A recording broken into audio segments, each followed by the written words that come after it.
Hello everyone, and welcome to yet again another special episode of God Saw's Turnbuckle, the wrestling video podcast I run over here on youtube.com/UC Campbell. And yes, again, this is another special episode because we are going to now be talking about NXT Takeover New Orleans. And yes, once again, we'll go off and say it once again, NXT decides to, deliver with their takeover shows. I have yet to really be disappointed with a takeover show, and to be honest with you, every single one of these matches was very well done for the entire evening.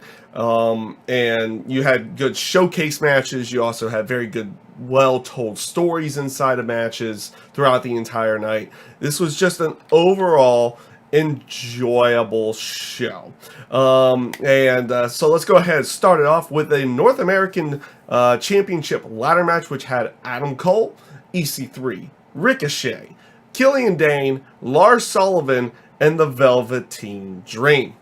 Now, this was definitely the match that was a showcase match, and honestly, they gave this one a massive amount of time. In terms of ladder matches, they gave this one an extremely long period of time to give everybody a good chance to try to showcase something that they can do inside of the ring and inside of a ladder match. For the most part, one thing I did notice was EC3 was the one that was willing to take the bumps at all times. In this match, it was like he would get maybe a couple moves off throughout most of the match, and then he would take a bump. The sickest one we definitely saw from that was the Vader bomb he took from Killian Dane while Adam Cole was on Killian Dane's back to go along with it. It looked like it just like squashed EC3 at all time, completely. It was like, okay, it was like, was that? No, he's still okay. He's okay. Wow, that looked brutal. And you could say that about a lot of the moves that you saw here. We saw a lot of different good spots inside of this match. Again, this is more of a showcase of what people can do than it really was telling of a story. I mean, you got little snippets of story in there. Quick bit from EC3 and Adam Cole where they were teaming up, and then EC3 mocked the whole Adam Cole baby bit, and then they kind of dissolved their little friendship afterwards. But most importantly, this match, again, was just a very good showcase of what everyone can do. You had Lars Sullivan showing that he was going to be very destructive with the ladders and everything in the match. Ricochet, doing a shooting star press off to the outside, also doing a moonsault while he was about to get tipped over on a ladder, and instead of taking the fall, he did a moonsault to the outside to take out some people to go along with it. And it was definitely one of those matches that you were like, oh wow, that was not, I won't necessarily say cringeworthy, but it was definitely a lot going on in the match, but all well paced out as well to kind of not make it feel like too much was going on at one time. There's really too many spots to call in this match. You did see a couple bits where they broke the ladders with Lars Sullivan and Killian Dane driving people through. You also had the Velveteen Dream, doing did his Purple Rainmaker finisher on practically everybody. And then he did it off the top of the ladder to, I believe it was Killian Dane as well. So you had all of those going on throughout the match. The end of the match saw Ricochet looking like he was going to grab the title. And then out of nowhere, Adam Cole comes in and tips over the ladder, gets rid of Ricochet, and climbs up the ropes, or not the ropes, but up the ladder, grabs the title, and becomes the new North American champion. Very good match. Very enjoyable. More of a showcase than it was really a story. The story was more going after the title in this one. So you kind of get the aspect of what the main focal point of the story was supposed to be, and that's what you ended up getting here to go along with it. Very enjoyable match. So up next was Ember Moon going up against Shayna Baszler, and this was, and all credit to this one. This was an excellent match.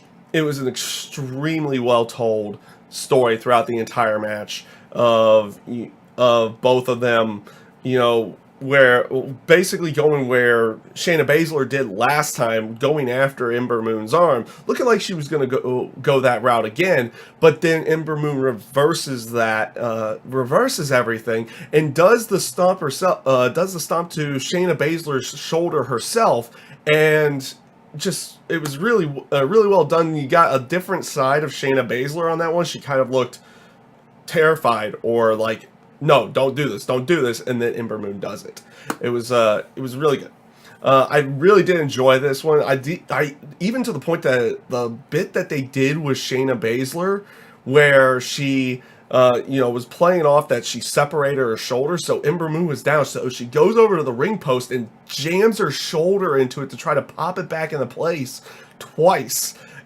Just whoa! It was one of those whoa type of moments. It was a very very good, well-told story match. Ember Moon doing the eclipse to the outside of the ring as well came off really well done, and it finished off with Shayna Baszler getting the rear naked choke into Ember Moon, but she couldn't use her left shoulder still because it was still very damaged from everything that had happened. So instead of locking it, or she had tried locking it in with her arm, but the Ember Moon countered it and locked it back in, and instead of locking with her arm, she grabbed her own hair to lock in the hold, and eventually, while Ember Moon was trying to fight out, and eventually making Ember Moon pass out. She didn't tap out, she passed out, and ends out losing the NXT Women's title to Shayna Baszler. Shayna Baszler, celebrates with Ronda Rousey and her other 4 horsewomen of the MMA out by ringside. And this was an excellent match. I really did enjoy this one. The crowd took a little bit of a while to get back into this one based off of everything they had seen beforehand, but this match was excellent. This was a very good match between the two of them. Shayna Baszler looking like she's going to be sticking around in NXT for a little bit. There will be no quick call-up for Ember Moon, or not for Ember Moon. I guess this is Tuesday, so people kind of know. Ember Moon got called up on Monday night, last night, and we'll talk about that one when we get to the traditional podcast this week. So, afterwards, we have the Authors of Pain going up against Roderick Strong and Pete Dunne, and going up against Adam Cole and Bobby Fish for the tag team titles and for the Dusty Cup tournament as well. And of course, you had I love what they did here.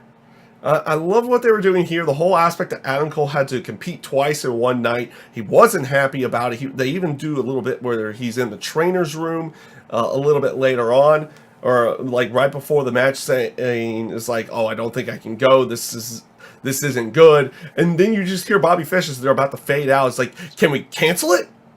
It's like, and he's talking to the doctor. He's like, he has no authority to cancel a match. Only William Regal can, or I guess Triple H in this case could do it, because William Regal was out sick, unfortunately. Hopefully he is feeling better on that side. But yeah, this was another really good match. Really good story being told. I like the aspect that they went after Adam Cole really quickly based off the fact that he was already in a match and took him out, basically leaving Kyle O'Reilly. What am I thinking here? Bobby Fish is the one out injured, and basically leaving Kyle O'Reilly on his own to fight off both teams. The Authors of Pain and Pete Dunne and Roderick Strong. Good back and forth going through everything here. You even had Roderick Strong and Pete Dunne hit the end of the bitter end of Heartache for their version of the tag team finisher on one of the Authors of Pain. It looked like that Pete Dunne and Roderick Strong were going to win the match when Pete Dunne hit the bitter end on Kyle O'Reilly. But then, right at 2, all of a sudden, Roderick Strong shows up and decides to stomp Pete Dunne's head in, and then gives him the end of Heartache and puts Kyle O'Reilly over Pete Dunne and gives the Undisputed Era the victory. And yes, we did get the heel turn from Roderick Strong here, where a lot of people kind of thought it was going to happen a lot sooner, but they did it here instead, which it came off really well done, and you got him joining the Undisputed Era. And I love the ending. It's like Adam Cole and Kyle O'Reilly had no idea he was going to be joining or attempting to join, because based off the shock face and everything like that, just came off really well done. And yeah, Roderick Strong came off really good on this one. I love the whole aspect that, he takes the armband off of Adam Cole and puts it on himself to signify it's like, I'm joining you guys. And then afterwards, you had Adam Cole, Kyle O'Reilly, Roderick Strong, and then Bobby Fish comes out on crutches, and they all celebrate next to the Dusty Rhodes Tag Team Classic Tournament trophy. Even to the point that like Roderick Strong had to look back. It's like, how do I do the symbol again? And he looked back. He's like, oh, that's how you do it. Okay. And then they all do the symbol for the Undisputed Era, and they basically cut out. Really well done. Really well done. I'm not gonna lie here. It was really well done and very enjoyable to go along with. So this brings us into Aleister Black going up against Andrade Cien Almas. Yes, they went on second to last. They did not main event this one, and it was for the NXT Championship. Again, just overall really good match. I like this whole aspect that they played it off where in most matches Selena Vega maybe interferes once or twice. This time she had to interfere like 4 or 5 different times to try to help Andrade Cien Almas, throwing Aleister Black via Hurricanrana into the steps, distracting the referee with the title to do a spike Hurricanrana inside the ring, and a couple of other different ones where she put Andrade's foot on the rope after a Black Mass. And eventually, throughout the entire match, it just that was kind of the story of what was going on. They were having good back and forth. Selena Vega would find her little snippets to try to interfere and help, but then it happens one too many times. Selena Vega tries to do a crossbody off the top. Aleister Black gets out of the way, and Andrade Cien almost catches her, leaving him open to a Black Mass roundhouse kick, and dropping Andrade Cien Almas, and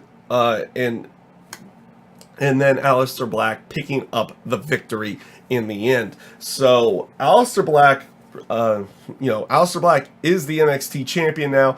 Again, a lot of people were kind of expecting, oh, maybe he'll lose and they'll call him up to the main roster. And some people were kind of expecting that maybe with Shayna Baszler as well, but apparently not. That's not going to be the case on that side. It looks like Aleister Black's going to be down in NXT for just a little bit longer. This was an extremely enjoyable match, a lot of fun to watch. Some good back and forth inside of the ring. Good spots again from Andrade Cien Almas. He did that double knee spot to the ring post again, like he had done against Johnny Gargano. Exception for this night, they had more traditional ring posts, like the harder ring post instead of the LED board-like ring post that they have there for most of the main roster shows, and for usually takeovers as well. They have those, but they had a more traditional ring post, and lo and behold, it's like whoa, you did that move with that there? It's like, ooh, that was just very risky. So they kind of playing off of things like that throughout the entire match, and it came off really well. So this brings us to that main event for the evening. Tommaso Ciampa versus Johnny Gargano in an unsanctioned match. If Johnny Gargano wins, he's back in NXT in the terms of being able to be a competitor. If he loses, he's banished forever, meaning he can't buy a ticket or do any of that kind of stuff to go along with it. This was classic. This was a classic match. It was a great, brawl, well-told story. Tommaso Ciampa playing the heel throughout the entire match, but most importantly, not only was he playing the heel throughout the entire match, he made people buy into the fact that he was the heel. Nobody wanted him to win. No one wanted him to do anything good in the match. Booed right from the get-go and booed throughout the entire match. You weren't really just getting a bunch of "this is awesome" chants. You got a little bit of an NXT chant in there in the match. And there was the 1-6 spot where he had where Tommaso Ciampa was caught on the ring ropes. It looked like he was going to do a Celtic, I think it was Celtic Cross, to Johnny Gargano on bare concrete, where he exposed the concrete. But Johnny Gargano does reverses it into like a sunset flip and then power bombs him on the concrete, and it sounded sick. It sounded like someone hit a baseball with a baseball bat when he landed on the ground. And what did the crowd chant? What do you think the crowd would chant there? It's like, "Oh, this is awesome," or anything like that? No. They chanted, "You deserved it," to Tommaso Ciampa. Best use of that phrase, best use of that chant in a long time. And just the entire match. Well-told story throughout the entire thing. Then bringing back old nods to their Cruiserweight Classic match. The Cruiserweight Classic match that they had. The whole aspect of bringing the crutches back in there. They introduced the crutches, maybe in a little bit of a hokey way, but they needed some way to introduce the crutches. Basically, Tommaso Ciampa walks up to someone in the crowd that has a Johnny Gargano shirt on and takes the crutches from him. He had crutches, and then he gets let off by security to kind of help him get out of the way. Kind of classic wrestling in that sense. You do something, it's like, oh, he has a Johnny Gargano shirt on, and you're taking that away from him again. Just a little bit more to try to get some heel heat in there. They made this one a believable style match, and it was fantastic. It was a fantastic match. Fantastic in the not just in the sense of the athleticism that they were doing in the match, but just fantastic in the way they were telling the story throughout the entire match. You felt like you were taken back to a day and age where, yes, you knew that it was story driven. Yes, you knew that it was, predetermined and everything on that side. But you were taken out of the reality and you were sucked in. And you were sucked into the match, and it was great. It was a great way of being modern with that style of old storytelling and sucking people in and making them believe. And like basically classic ways of doing that to go along. It was a good mix of everything. It was a fantastic match, with the ending being Johnny Gargano looking like he was going to go ahead and not just swing a crutch at Tommaso Ciampa. He was like, he broke the crutch and looked like he was going to almost stab him, but he stops. And they make a nod back to the Cruiserweight Classic match that they had, where Tommaso Ciampa had a chance to finish off Johnny Gargano, but didn't. And he did it here. And they did the bit where, and Johnny Gargano did the bit where it was like, at the end of that match, after Gargano won that match, where he was going to, sit down next to Tommaso Ciampa. He was almost looking apologetic at that time. And then when Johnny Gargano sat down, Tommaso Ciampa grabs the knee brace, swings at Johnny Gargano, misses. Gargano escape and then put into an STF style move with the knee brace, and Tommaso Ciampa tapped out. Fantastic stuff. It was definitely one of those matches, like, nicely done, fantastically done, great storytelling, great action, and it was an overall blast. So, overall, first of all, Tommaso Ciampa and Johnny Gargano was match of the night. Leaving it at that, it was match of the night, best story that they had going on throughout the entire thing. perfect way of ending the show to go along with it. You had Candice LeRae come out and celebrate with Johnny Gargano, and just, it was great. It was great. It was very well done. NXT TakeOver again delivers, and I've yet to be disappointed by a TakeOver show in any way, shape, or form. You either get really great in-ring action, or you just get these snippets of a classic match inside of there, and then you do get just a classic, absolute classic match with that Johnny Gargano Tommaso Ciampa match. Overall, great TakeOver. A lot of people are saying it's the best one ever. I can't necessarily say that, but it's definitely going to be one of those up there in the terms of the takeovers. So, but yeah, with that being said, everyone, that is my review for NXT TakeOver New Orleans. I thank you guys for watching, and I hope you have a great rest of your day. Take care, everyone.